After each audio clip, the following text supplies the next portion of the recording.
Narendra Modi video conferencing के जरिए America Canada में बैठे तमाम भारतीय लोगों से करेंगे बातचीत। आइए आपको सीधे दिखाते हैं तस्वीरें नरेंद्र मोदी लोगों से बातचीत करते हुए वीडियो कॉन्फ्रेंसिंग के जरिए, और ये उनका पुराना तरीका रहा है। सुनिए। कभी कभी लगता है भारत में जिस प्रकार से इस महाकुंभ का आयोजन होता है, उस महाकुंभ की ओर अगर विश्व किसी और देश में हुआ होता तो न जाने इतने विविध पहलुओं पर उसके श्रद्धा के संबंध में, उसकी योजना के संबंध में, इतनी बड़ी भारी तादाद में मिलियंस ऑफ मिलियन पीपल का इकट्ठा होना, यानी प्रति दिवस ऐसा लगता है कि यूरोप का कोई छोटा देश गंगा के किनारे पर रोज इकट्ठा होता था।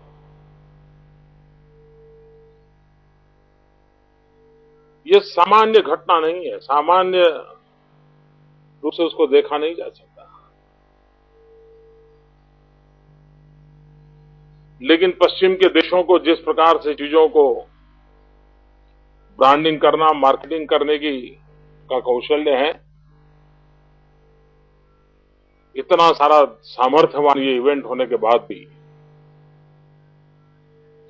हम दुनिया के सामने हमारे देश के लोगों की शक्ति का परिचय नहीं करवा सकते। आज शिवरात्रि है, भगवान शिव जी को पूरा हिंदुस्तान याद करता है।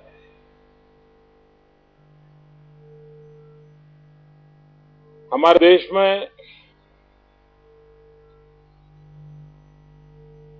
अनेक देवी देवताओं की कल्पना है। हम सभी देवी देवताओं की कल्पना के माध्यम से हम जीवन से कुछ सीखने की कोशिश करते हैं। आज सारा विश्व ग्लोबल वार्मिंग के कारण परेशान है। हर कोई चिंतित है कि ग्लोबल वार्मिंग के कारण आने वाले दिनों में हालत क्या होगी। हर एक के मन में एक चिंता का विषय है। लेकिन कभी कभी हमारे पूर्वजों ने भगवान की जो कल्पना की है, ईश्वर के रूप की जो एक उनके मन के जो भाव जगा है, उसमें एक बात विशेष रूप से ध्यान में आती है। हिंदुस्तान के जितने भी भगवानों की कल्पनाएं हैं, उन सबको प्रकृति के साथ जोड़ा गया है, नेचर के साथ जोड़ा गया है। हमारा कोई ईश्वर की कल्पना ऐसी नहीं है जिनके साथ कोई वृक्ष न जुड़ा हुआ हो। किसी न किसी ट्री को हर न हर ईश्वर के साथ जोड़ा गया है। इतना ही नहीं, हर एक ईश्वर को, परमात्मा के हर एक रूप को किसी न किसी पशु के साथ या पंखी के साथ जोड़ा गया है। और इन चीजों से एक मैसेज देने का प्रयास हुआ है कि परमात्मा के जिस रूप की आप पूजा करते हो, वे परमात्मा प्रकृति को कितना प्रेम करते हैं, वो प्रकृति के साथ कितने जुड़े हुए रहते थे। अगर आपको भी प्रकृति को छोड़कर सिर्फ परमात्मा की पूजा करनी है तो वो पूर्ण नहीं है। ये टोटल पैकेज डील होता है। अगर शिव जी की पूजा करें तो बिल्वी के वृक्ष की भी, बिल्वी पत्र की भी पूजा होती है। और अब देखिए शिव जी के परिवार की कमाल। शिव जी के परिवार की एक विशेषता देखिए। गणेश जी, कार्तिकेय, शिव जी, पार्वती जी। हमारे यहां मान्यता है कि सांप जो होता है वो चूहे को खा जाता है। सांप का आहार चूहा होता है, लेकिन शिव जी के परिवार में सांप और चूहा साथ साथ रहते हैं। गणेश जी का वाहन चूहा है तो शिव जी के गले में सांप लटकता रहता है। आप कल्पना कर सकते हैं कोएग्जिस्टेंस के लिए इससे बड़ा मैसेज क्या हो सकता है। प्रकृति के प्रति प्रेम प्रकृति का महात्मा है। और जो वहां अगर आप यहां बैठे हुए लोगों में पुरानी पीढ़ी के लोग होंगे जो आयुर्वेद को जानते होंगे, उन्हें मालूम होगा कि बिल्वी का एक फल होता है, बिल्वी पत्र की हम शिव जी की पूजा करते हैं। लेकिन आज भी वो कहते हैं कि शिव जी ने जहर पिया था और जहर पीने के बाद एक बहुत बड़ी संकट से घड़ी से गुजरते हुए वो बाहर निकले थे। लेकिन आज हमारा आयुर्वेद कहता है कि बिल्वी पत्र के साथ एक फल भी होता है बिल्वी का, और उस फल का जूस पेट की हर बीमारियों के लिए उत्तम उपचार के रूप में आज भी उपयोग में आता है। यानी सहज रूप से ईश्वर के रूप उनकी साधना आराधना करते करते इस प्रकार से हमारे यहां लोक शिक्षा का काम होता है। पीढ़ियों तक लोगों को प्रशिक्षित करने की कैसी परंपरा रही है, और हिंदुस्तान के हर कोने में, दुनिया के हर कोने में जहां जहां भारतीय बंधु है, आज शिव जी की आराधना करते हैं। मैं इस शिवरात्रि के शुभ पर्व पर आपको भी बहुत बहुत शुभकामनाएं देता हूं। भाइयों बहनों, ये 21वीं सदी है, ज्ञान और विज्ञान की सदी है। और आपको लगता होगा कि राजनेता, एक राज्य का मुख्यमंत्री, ये सुबह सुबह शिव जी की कथा सुनाने लग गया।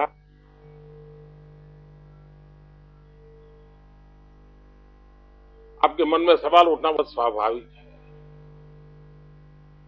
लेकिन भाइयों बहनों, सार्वजनिक जीवन में शिव जी से एक प्रेरणा तो जरूर मिलती है। वो प्रेरणा है जहर पीने की और जहर पचाने की। और ईश्वर हम सबको शक्ति दें कि हम भी हर प्रकार की कटुता, बुराइयां, विकृतियां, इस रूप में जो जहर है, उस जहर को पचा करके हमारे भीतर से अमृत की वर्षा का संभावना पैदा हो। हमारा मन मस्तिष्क, हमारा मन मंदिर अमृत से भरा हुआ हो, ताकि हमारा हर शब्द, हमारी वाणी, हमारा व्यवहार, हमारा आचरण अमृतमय अनुभूति पूरी सृष्टि को करवा सके। और हम हिंदुस्तानी इन जिन परंपराओं से जुड़े हुए हैं, हम जरूर, अगर चाहिए, हम अगर सोचें, हम तय करें, तो आज भी हम लोगों में वो सामर्थ्य है, हम उसे कर सकते हैं। हमारे पूर्वजों का तो मंत्र रहा था, वयम अमृतस्य पुराः। हम अमृत के रूप है, अमृतम, ये सोच के हम लोग हैं। और इसलिए भाइयों बहनों, जिनके पास ये सामर्थ्य होता है, वे बहुत भी कर सकते हैं। भाइयों बहनों, आज फिर एक बार मुझे शिवरात्रि के पावन पर्व पर आपको मिलने का सौभाग्य मिला है।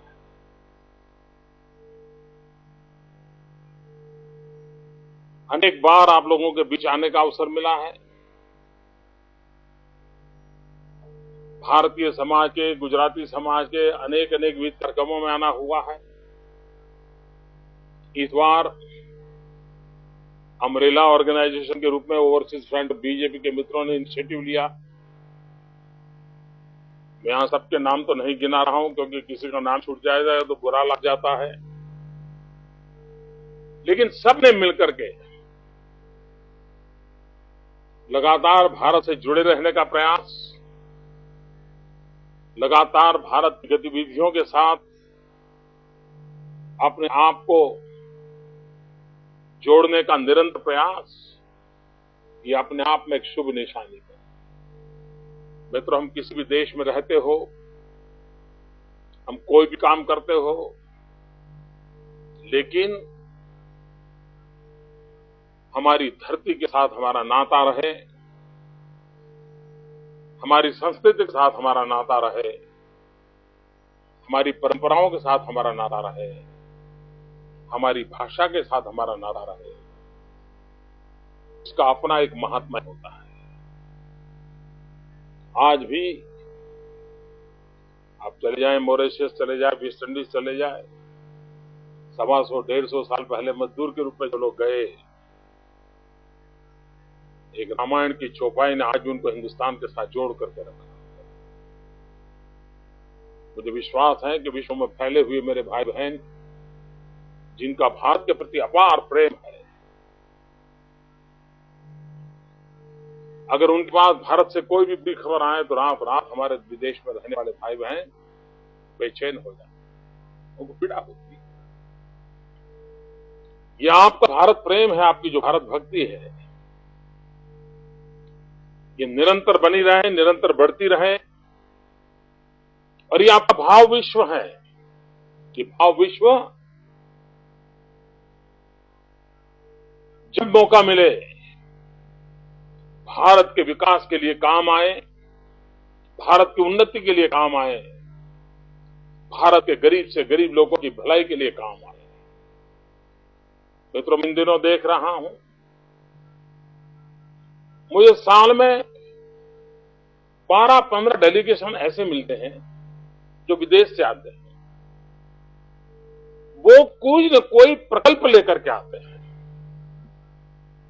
वो वैकेशन में कहीं टहलने के लिए जाने के बजाय हिंदुस्तान में आकर के कहीं हेल्थ का कैंप, कहीं डायग्नोसिस का कैंप, कहीं शिक्षा की प्रवृत्ति, ये अपने आप में एक अच्छा प्रारंभ हुआ है।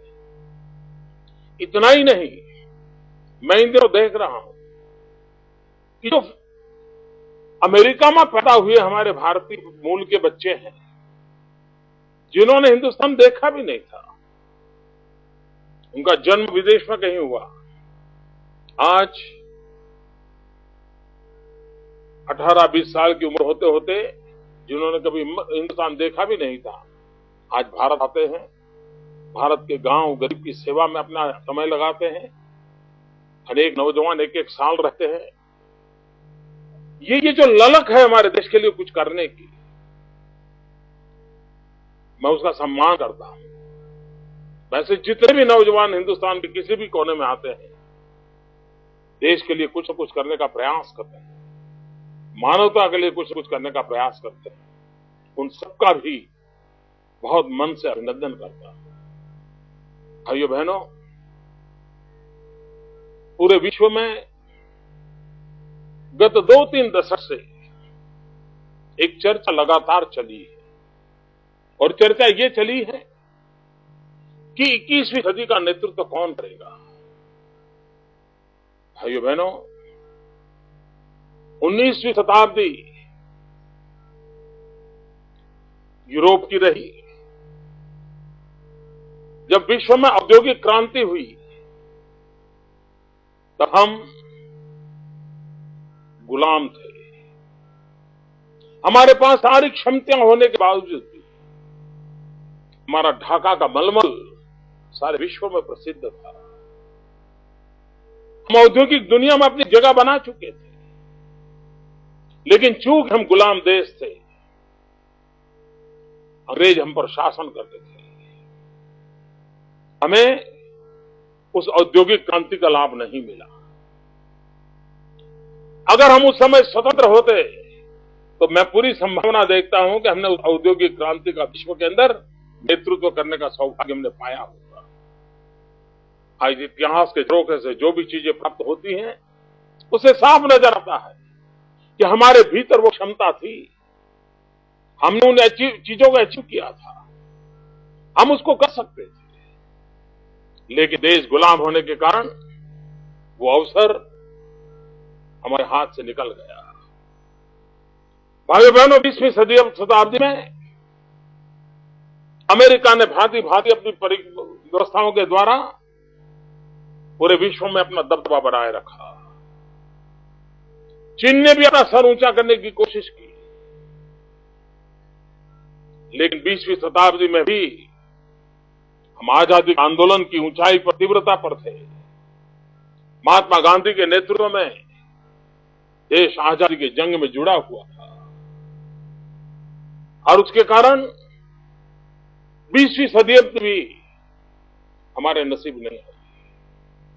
लेकिन 20वीं शताब्दी का सेकंड हाफ हम एक स्वतंत्र भारत के रूप में उभरे थे।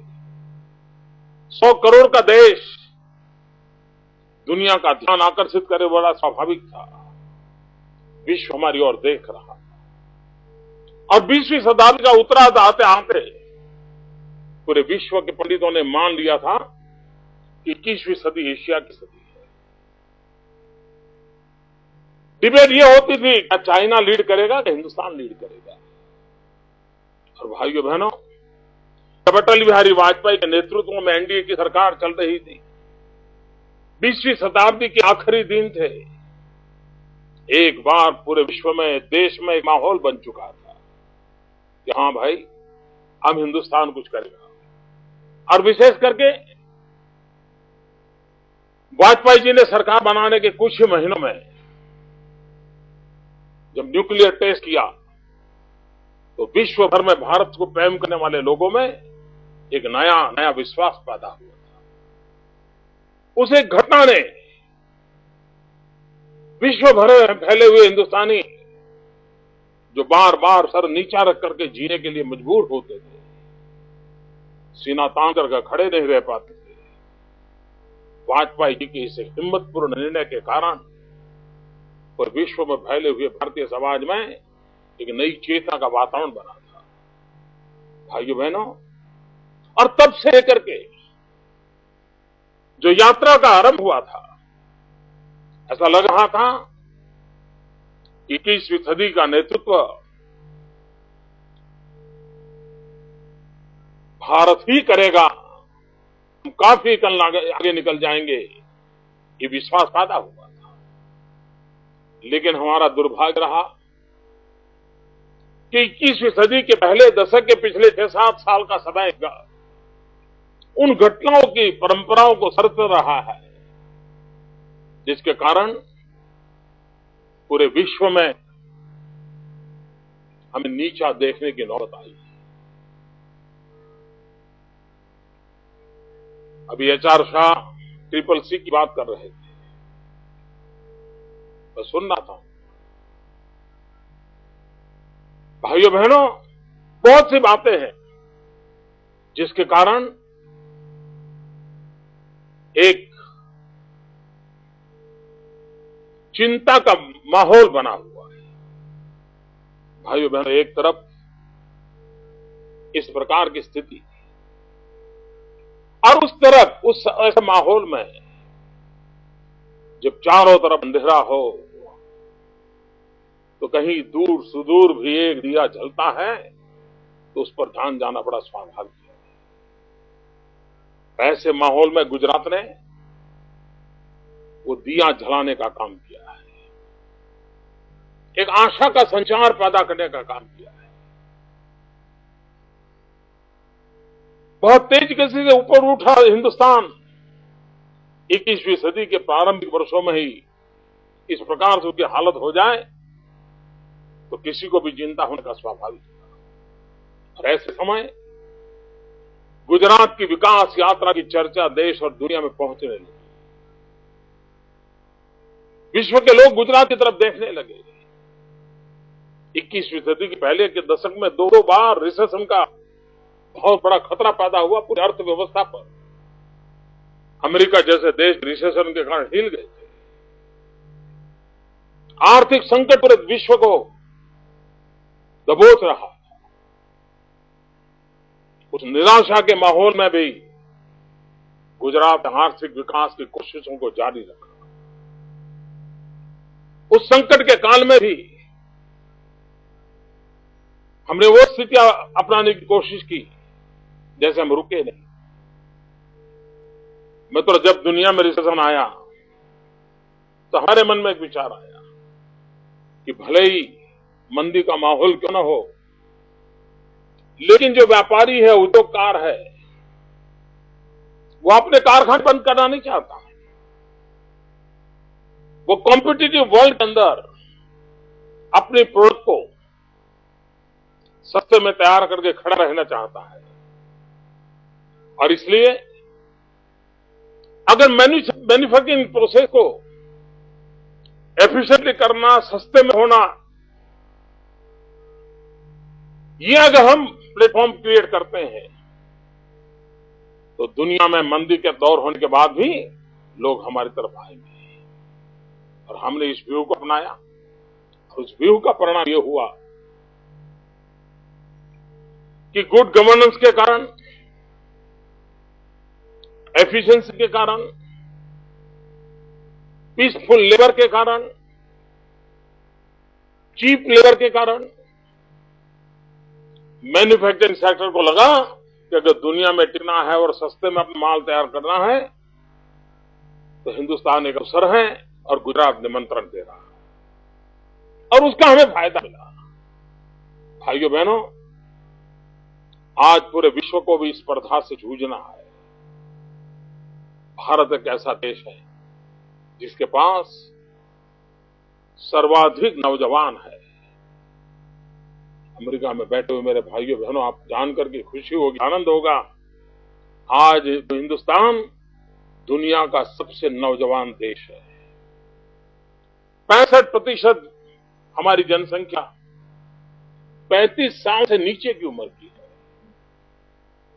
आप कल्पना कर सकते हो, इतना यौवन से भरा हुआ देश जिसके नौजवानों के नौजवान सपने होते हैं, जिसमें साहस होता है, सामर्थ्य होता है, अगर उस शक्ति पर हम कंसंट्रेट करें तो हम कितनी स्थितियों को बदल सकते हैं। भाइयों बहनों, गुजरात ने युवाओं पर बल देने की दिशा में प्रयास किया है। ये वर्ष स्वामी विवेकानंद जी की 150वीं जयंती मनाने का अवसर है। भाइयों बहनों, ये मेरा सौभाग्य रहा कि जब स्वामी विवेकानंद जी के शिकागो भाषण के विश्व धर्म परिषद में उनका जो भाषण हुआ था, उस भाषण की जब शताब्दी मनाई जा रही थी, तब मैं अमेरिका के आपके बीच आकर के उस कार्यक्रम में शरीक हुआ था। मेरा सौभाग्य रहा था कि शिकागो के उस सभाखंड में जाकर के स्वामी जी को श्रद्धांजलि देने का। भाइयों बहनों, 39 साल की छोटी आयु में स्वामी जी ने विदाई ले ली, लेकिन पूरे विश्व में आज भी जहां भी भारतीय समाज रहता है, आज भी युवा पीढ़ी स्वामी विवेकानंद से प्रेरणा लेती है। उन्होंने अध्यात्म को भारत भक्ति से जोड़ दिया था। उन्होंने भारत भक्ति को ही अध्यात्म की ऊंचाई का रास्ता दिखा दिया था। और भाइयों बहनों, गुजराती के नाते मुझे एक और भी गर्व होता है। शायद अमेरिका में रहने वाले हमारे बहुत लोगों के लिए शायद ये जानकारी नई भी हो सकती है। स्वामी विवेकानंद जी जिस धर्म परिषद में आए थे, उस धर्म परिषद में हमारे गुजरात के भी एक नौजवान आए थे, वीरचंद गांधी, भावनगर जिले के रहने वाले थे, बड़े विद्वान थे। और जब वो अमेरिका आए, विश्व धर्म परिषद में उनका भाषण हुआ था। 29 साल की आयु थी और अमेरिका में उन्होंने कई वर्षों तक रह करके अमेरिका के सभी बड़े शहरों में भारतीय संस्कृति की बात कही थी। तो विवेकानंद जी के साथ बड़े निकट थे, उनकी पढ़ाई गांधी जी के साथ हुई थी। और आज भी शिकागो में वीरचंद गांधी की प्रतिमा है, बहुत कम लोगों को मालूम होगा। और ये दुर्दैव देखिए कि Vivekananda ji at the age of 39 हमें छोड़ के चले गए, और वीरचंद गांधी भी एट द एज ऑफ 37 हमें छोड़ के चले गए।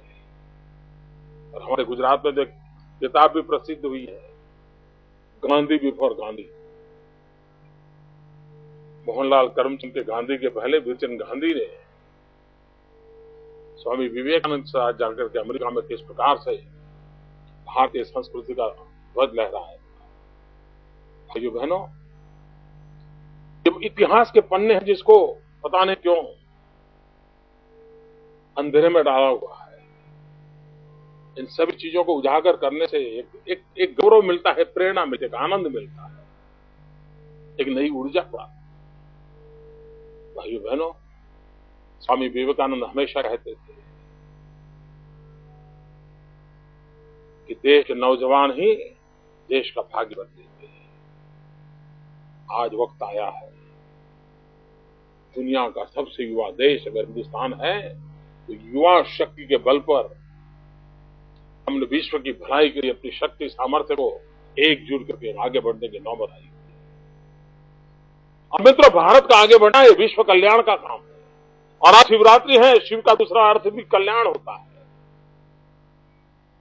तन में मन शिव संकल्प वस्तु, ये हम कहते हैं। अच्छे संकल्पों का एक समय होता है, कल्याणकारी संकल्पों का अर्थ होता है। मानव जाति के कल्याण के प्रतिबद्ध हम समाज हमारी युवा पीढ़ी को लेकर के स्वामी विवेकानंद की 150वीं जयंती मनाते हुए एक नई ऊर्जा के साथ देश को कैसे आगे बढ़ा सकते हैं। हमने गुजरात में स्वामी विवेकानंद जी की 150वीं जयंती को युवा वर्ष के रूप में मनाना तय किया है। और युवा वर्ष भी इन जनरल टर्म नहीं, कहने को युवा इस प्रकार से नहीं, हमने एक स्पेशल फोकस रखा है। और हमारा स्पेशल फोकस है स्किल डेवलपमेंट। लगातार गुजरात के अंदर हमने स्किल डेवलपमेंट में बहुत बड़ा बल दिया है। और स्किल डेवलपमेंट अगर हमारे देश के नौजवान को ईश्वर ने जो भुजाएं दी है, उस भुजाओं में अगर हम हुनर देते हैं, कौशल्य देते हैं, कुछ करने के लिए वैल्यू एडिशन करते हैं, तो हमारा नौजवान बहुत बड़ी शक्ति के रूप में उभर सकता है और हिंदुस्तान की शक्ति की धरोहर बन सकता है। मैं यहां इस मंच का उपयोग किसी सरकार की आलोचना करने के लिए नहीं करना चाहता, लेकिन सत्य आपके सामने रखना जरूर चाहता हूं।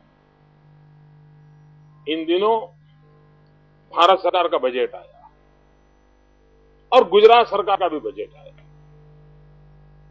और ये स्वस्थ मन से इसका तुलनात्मक अध्ययन करना, मैं समझता हूं हमें एक सही दिशा देता है। और इसलिए भाइयों बहनों, आपको जानकर के हैरानी होगी, इतना बड़ा हिंदुस्तान, जिस हिंदुस्तान के 65% नौजवान 35 साल से कम उम्र के हैं, और पूरा विश्व इन दिनों जब स्किल डेवलपमेंट की बात कर रहे हैं, कुछ दिन पहले मैंने प्रेसिडेंट ओबामा ने जब अपना नया कार्यकाल संभाला और उसमें उन्होंने जो पहला अपना विजन के रूप में जो भाषण किया, उसके संबंध में मैंने जो इंटरनेट पे देखा पढ़ा, तो उसमें भी एक बात उन्होंने बड़े जोर से कही थी। अमेरिका में स्किल डेवलपमेंट के महात्मा को उन्होंने बड़ी गंभीरता से पेश किया।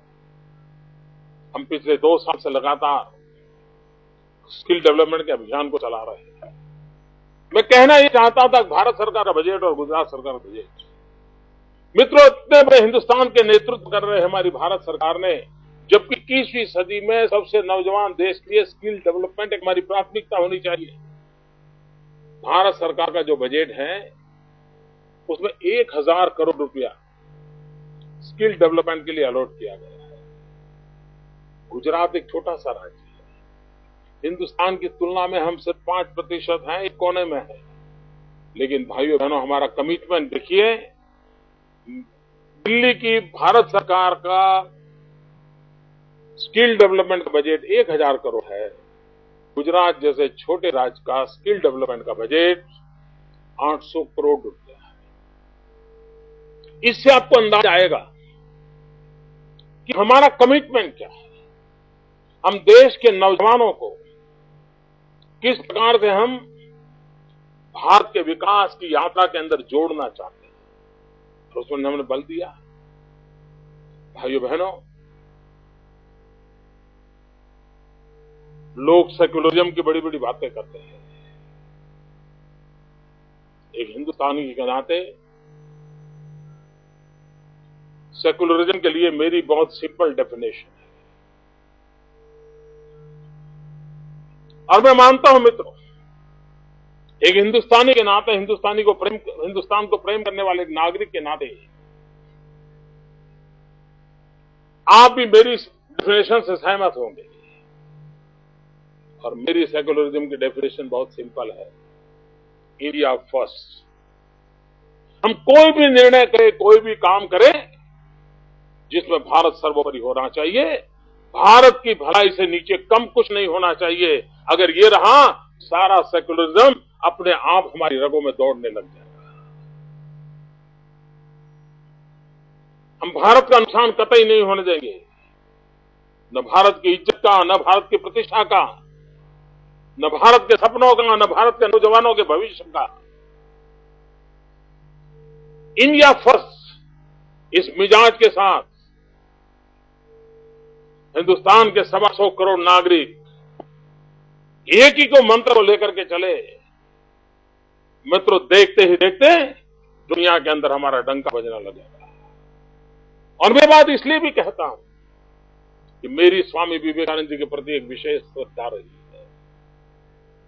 बचपन से मेरे मन पर प्रभाव रहा, और हमने देखा है कि विवेकानंद जी ने अपने कालखंड में जो जो कहा था वो सही निकला था।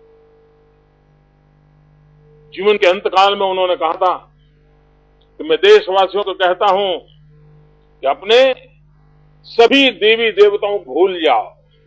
मित्रों, ये छोटी बात नहीं है।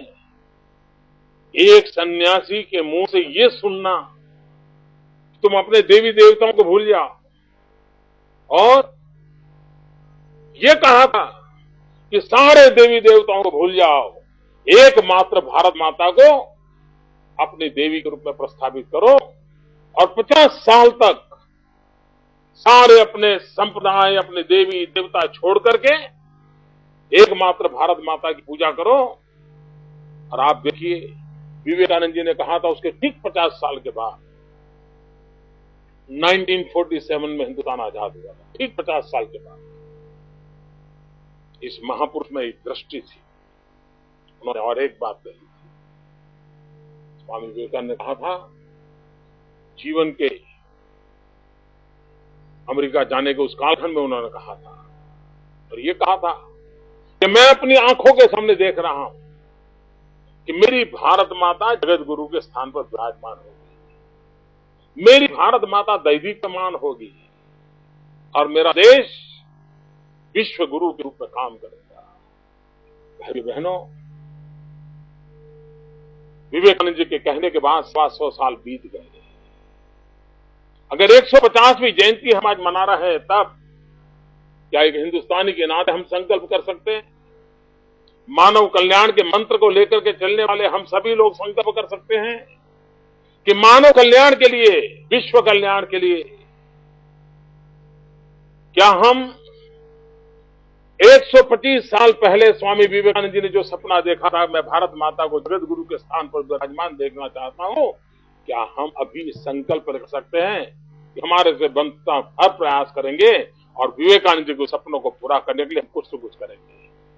125 साल भले बीत गए, लेकिन हम इस 150वीं जयंती के निमित्त वो संकल्प करके आगे बढ़ सकते थे। भाइयों बहनों, दुनिया बदल सकते हैं, एक आत्मविश्वास से चाहिए। और हम गुजरात में तो इसी से भरोसे चलते हैं, we can and we will. हम कर सकते हैं और हम करके रहेंगे। इस मंत्र को लेकर के चलना पड़ता है। और क्या नहीं है हमारे देश के पास, विश्व के पास जो कुछ भी है वो सब कुछ हमारे पास भी है। सही समय पर, सही जगह पर, सही दिशा में चीजों को सिर्फ दौड़ाना है। आप देखते ही देखते परिवर्तन आता है। भाइयों बहनों, मेरा 12-13 साल के गुजरात एक्सपीरियंस से मैं कहता हूं कि विकास का मंत्र हमारी सब समस्याओं का समाधान दे सकता है।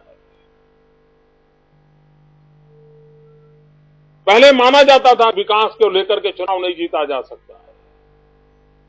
मित्रों, गुजरात की जनता ने ये दीर्घदृष्टा का दर्शन करवाया है। समाज कैसा विजनरी होता है वो गुजरात के मतदाताओं ने दिखाया है। और गुजरात के मतदाताओं ने विकास को वोट देने का संकल्प प्रकट किया। मित्रों, आज गुजरात विक्ट्री के लिए आपने मुझे अभिनंदन करने के लिए वीडियो कॉन्फ्रेंस में निमंत्रित किया है। भाइयों बहनों, ये विक्ट्री नरेंद्र मोदी की नहीं है। ये चुनाव विजय, निरंतर चुनाव विजय, लगातार चौथी बार मुख्यमंत्री बना, 3 बार हैट्रिक करना, ये अपने आप में कोई नरेंद्र मोदी का करिश्मा नहीं है। भाइयों बहनों, अगर ये विजय है तो मेरे गुजरात के नागरिकों का विजय है, गुजरात मेरे मतदाताओं का विजय है, जिन्होंने विकास पर विश्वास किया, जिन्होंने विकास के महत्व को समझा और जिन्होंने पिछले 10 साल 12 साल के अंदर अनुभव किया। देर कहीं होती होगी, कुछ कमी रहती होगी, कुछ कठिनाइयां रहती होगी, लेकिन उसके बावजूद भी यही रास्ता है, विकास का ही रास्ता है, जो आज नहीं तो कल हमारी समस्याओं का समाधान करेगा, हमें कठिनाइयों से मुक्त करेगा, हमारे सपनों को साकार करने के लिए यही एक रास्ता काम आएगा। कि गुजरात के मतदाताओं ने स्वीकार किया है और गुजरात के मतदाताओं ने पूरे देश के अंदर एक विश्वास पैदा करने का मैसेज दिया है कि बाकी सब छोड़कर के एक मंत्र को पकड़ लो, डेवलपमेंट। गुजरात को विकास भी करना है, गुजरात को आधुनिक भी बनना है, गुजरात को संस्कार की भी चिंता करनी है, गुजरात को संस्कृति की भी चिंता करनी है। और इन सब की चिंता करते हुए आगे बढ़ना, इसी मॉडल को लेकर के हम प्रस्तावित करना चाहते हैं। भाइयों बहन, कभी गुजरात ने कहा नहीं है हमारे यहां कोई मुसीबत ही नहीं है, हमारे यहां कोई कमियां नहीं है, लेकिन हमने ये विश्वास पैदा किया है कि हम कमियों को दूर करने के लिए पूरा प्रयास करेंगे।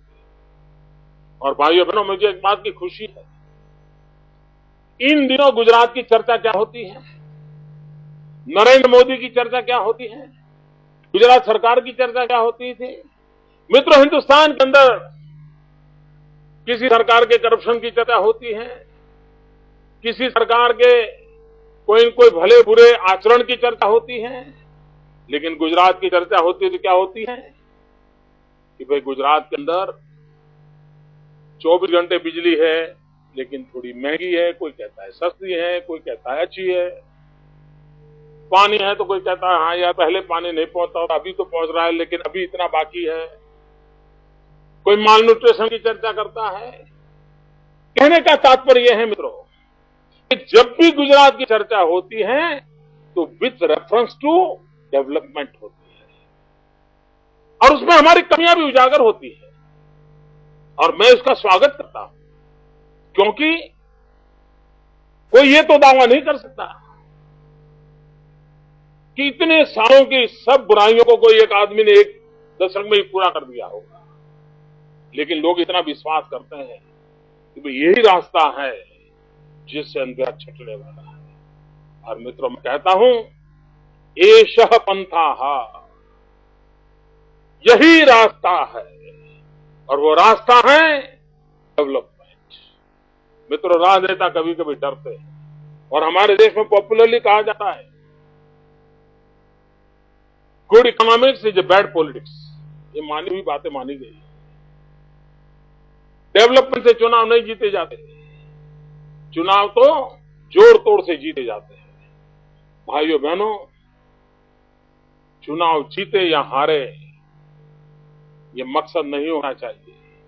मकसद ये होना चाहिए कि अगर आपको 5 साल के लिए जनता ने काम दिया है तो 5 साल में जनता का काम को आप प्राथमिकता दीजिए, पूरा कीजिए।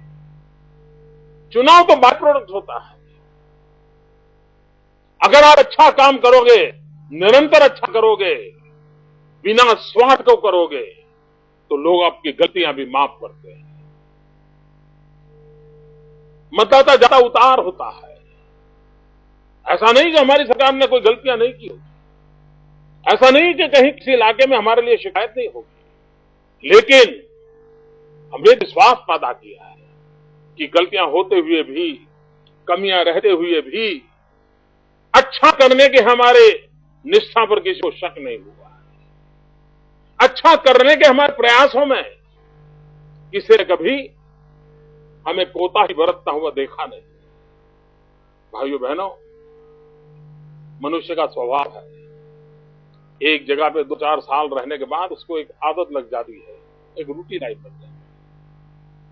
मित्रों, मुझे 12 साल हो चुके हैं, लेकिन मैं जिस ऊर्जा से, जिस भक्ति से, जिस तन्मयता से 2001 में इस काम को करता था, इतने सारे विजयों की परंपरा के बाद भी उसी लगन, निष्ठा और तपस्या के साथ आप सबकी सेवा में लगा।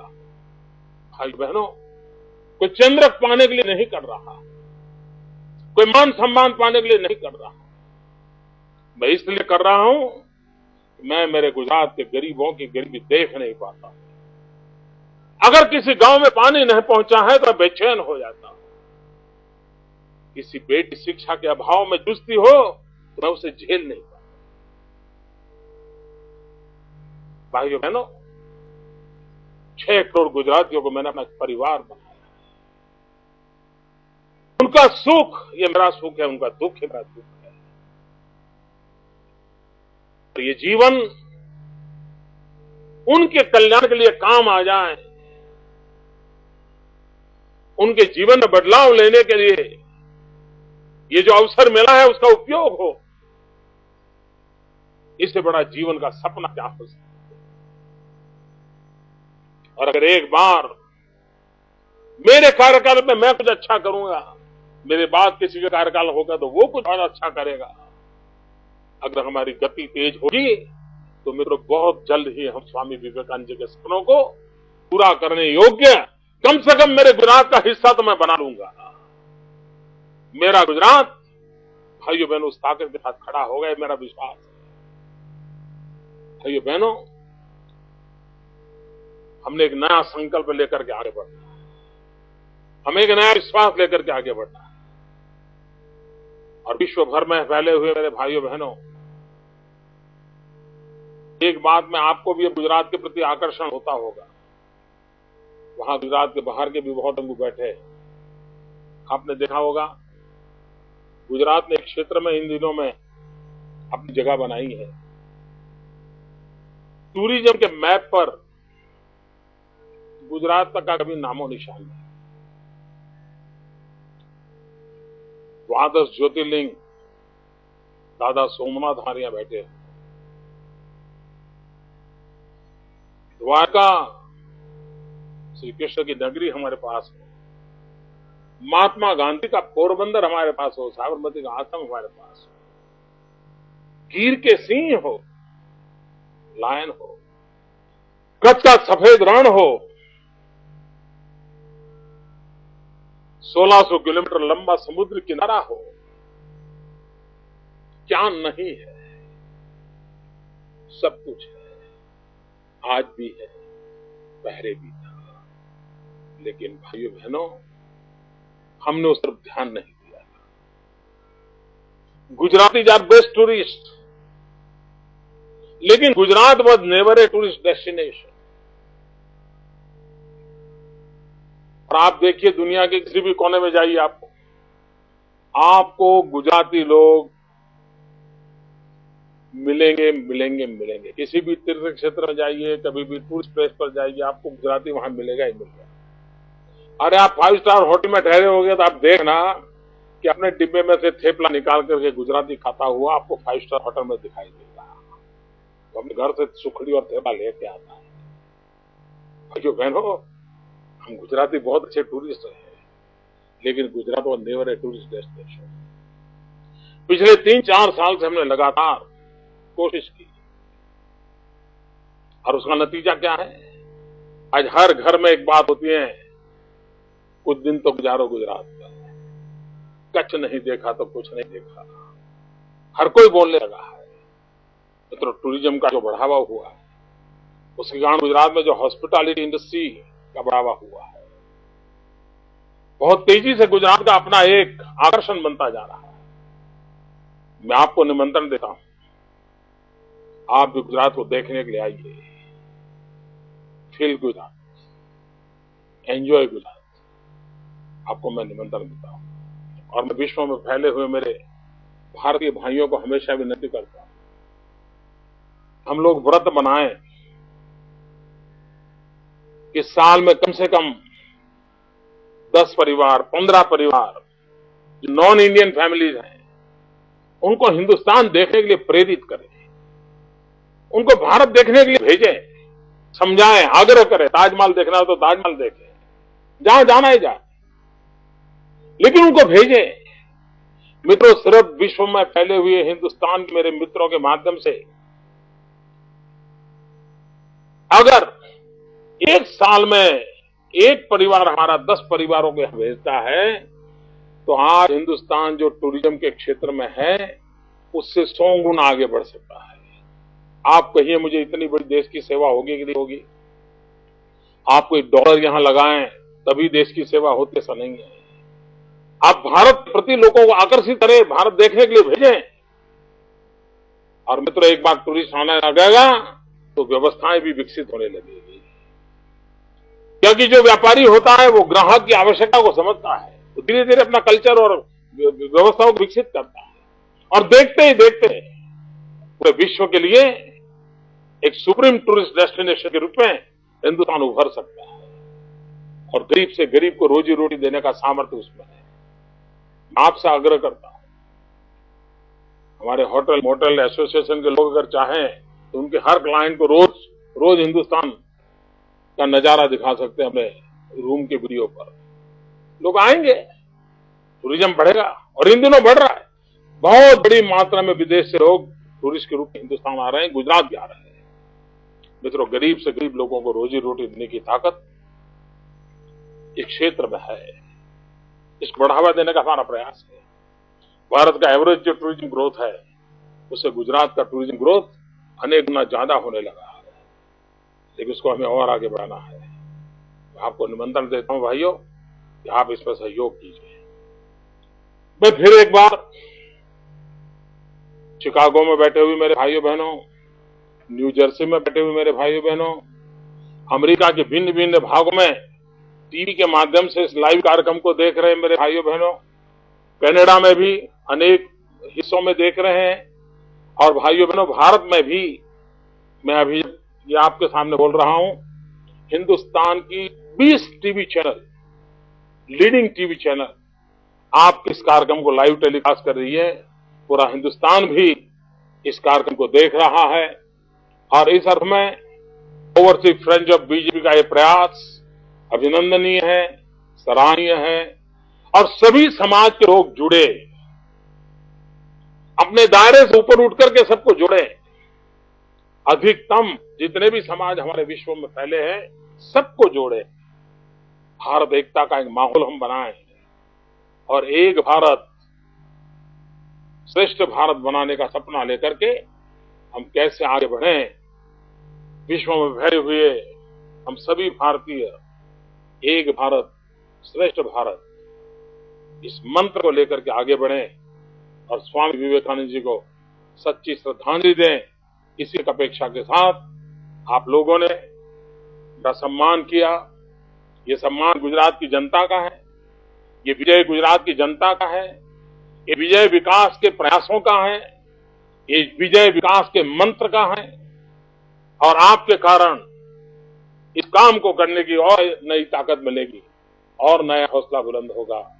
फिर एक बार मित्रों, मैं आप सबका बहुत बहुत आभारी हूं, ओवरसीज फ्रेंड्स ऑफ बीजेपी का, सभी ऑर्गेनाइजर्स का, समाज के सभी लोगों का जो भी योगदान मिला है, उन सबका मैं आभार व्यक्त करते हुए आपको निमंत्रण देता हूं। गुजरात आपका है, जब मन मर्जी पड़े आइए, अपना भाग्य आजमाइए, गुजरात की मजा लीजिए, गुजरात का टूरिज्म देखिए, हमारे शहर देखिए, दुनिया में जाकर के गुजरात के लाइन का परिचय करवाइए। इसी अपेक्षा के साथ आप सबका बहुत बहुत धन्यवाद। वंदे मातरम, भारत माता की जय, जय हिंद।